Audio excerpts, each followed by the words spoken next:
Hello and welcome to another episode of the djproject Criterion Collection. And here we're going to talk about Spine 335, Elevator to the Gallows, directed by Malle, 1957. I guess you could say that Malle could be considered part of the Nouvelle Vague, although you don't usually hear him associated. But this film, while it came out 2 years prior to The Forward Blows, I think this was just as important in setting the stage for the great cinematic explosion that was to come in France, and it was certainly part of the wave of other cinematic explosions that happened in Europe, and was going to cause some big waves for cinema as a whole. Elevator to the Gallows is the first film directed by Malle, and he's another director I feel very limited as far as his filmography. I know that he also has a fairly hefty one. Also, Criterion for a spell kept putting out more and more of his films, and so it's like, okay, what do I want to go to now?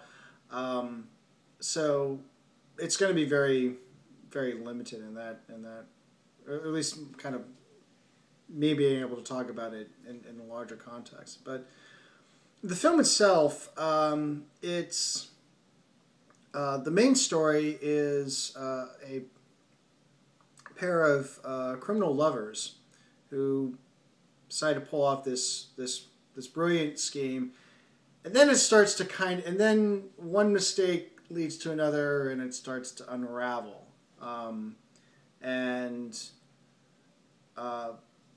There's also two other characters get pulled into this and just causes more and more problems and such. I don't want to give too many spoilers away, and I do recommend that you go see it for yourself. But I think what's interesting about Elevator to the Gallows is that I think of this as a realistic film noir, where you have a lot of the elements that you find in film noir. The femme fatale, the kind of shady romance, and the strong contrast between light and shadow and such, and so on. But you have all those elements, but it's absent a lot of the heavy-handed expressionism. You don't have a lot of, in fact, there's very little lighting. And that's part of the reason why you were able to get away with it, is the cinematography, particularly using faster film stocks that allow you to shoot night exteriors with very little lighting, or certainly very little additional lighting. I mean, the street lamps and shop windows and stuff provide the light, but that's all you really need. You don't need to bring in lights in order to show it. And it does give you that feeling of darkness without overdoing it with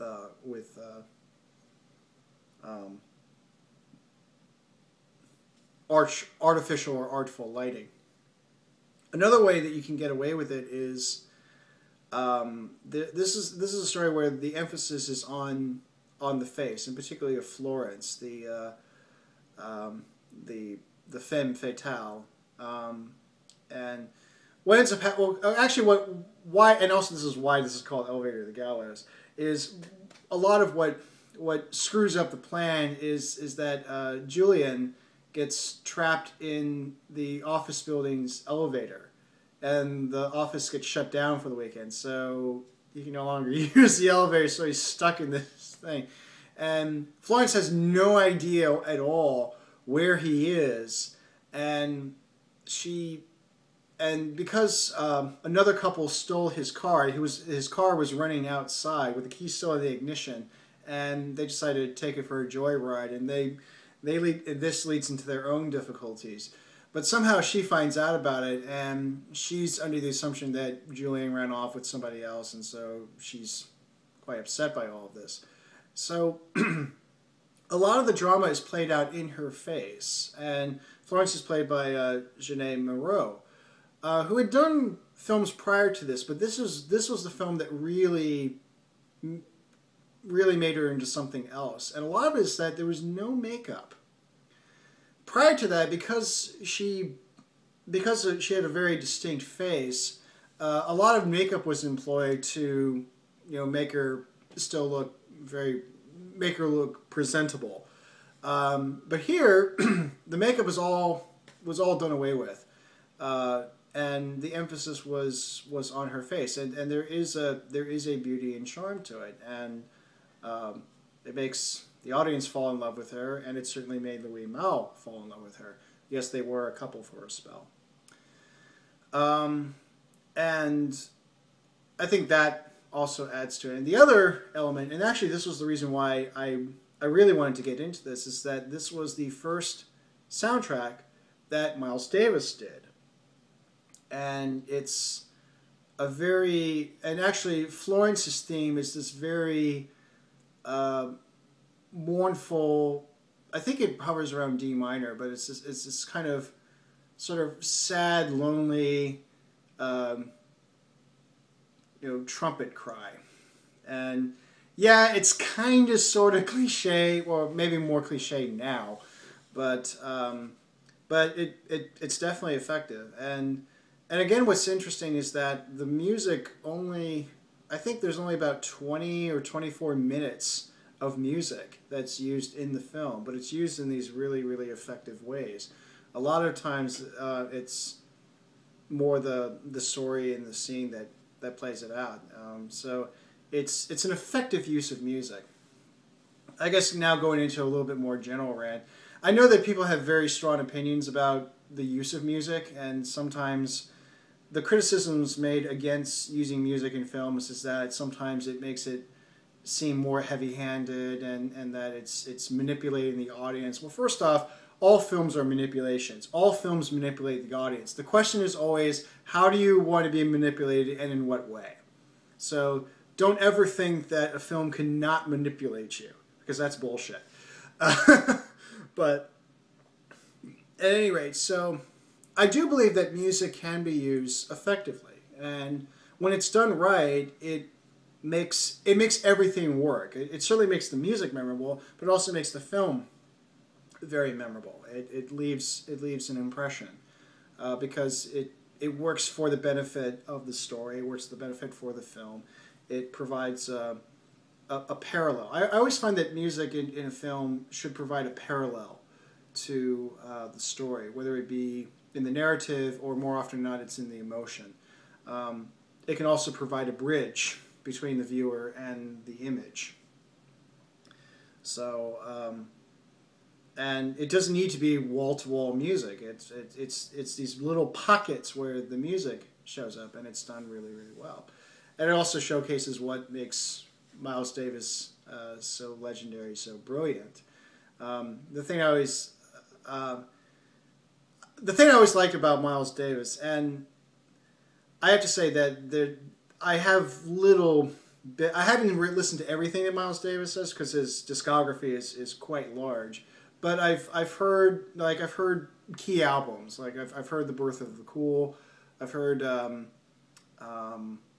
obviously almost everybody has to have Kind of Blue. So of course it's on there. I've heard In a Silent Way. I've heard Bitches Brew. But at any rate, so I have an idea of like the shape of his career. But the thing I always like about Miles Davis is that no matter what point in the timeline, he always seems to pick the right musicians for the right moment. And this was really no exception. And he spent some time in Paris and found other American expatriate jazz musicians. And when he was asked by Louis Malle to provide the music, I think he was either playing with them anyway or was going to play with them anyway, but basically he got this team together, and for a couple, I think that the recording sessions lasted for a couple of nights, but really it was not a whole lot of time spent on doing the music, and they were able to. It's like they came in, they did their thing, went out. It was magical in that respect. Just whoosh, whoosh. there, done. And again, and actually, it's. I think this gets attributed to as one of the films that helped to popularize jazz in use of films. I think there may have been one or two films before this that brought it to the attention, and there were certainly several films that have been after that also used jazz, but this was certainly one of them. And then in the context of Miles Davis' career, it actually sort of set the stage for Kind of Blue, where he was in his more melodious phase, where he was shedding off more and more of the bebop and going more for melody and mood and color, where you just kind of pick a key or a series of keys, and then you just start developing melodic ideas around that. And so, if you like that era of Miles Davis, you'll definitely enjoy the soundtrack, and I think you'll also enjoy the film. So to kind of sum up, it's a realistic film noir. So if you like film noir, if you want a different take on film noir, I would say go for it. And even I would say that if what you don't like about film noir is the heavy-handed expressionism, I would say check this one out, because while like I said, while the elements are retained, it's done in a very realistic manner. It's not so heavy-handed, and it doesn't draw attention to itself. It just sort of lets it be, and you can feel those conventions in a more natural, more realistic way. And then of course there's the music. So, but yeah, elevator to the gallows. And until next time, take care.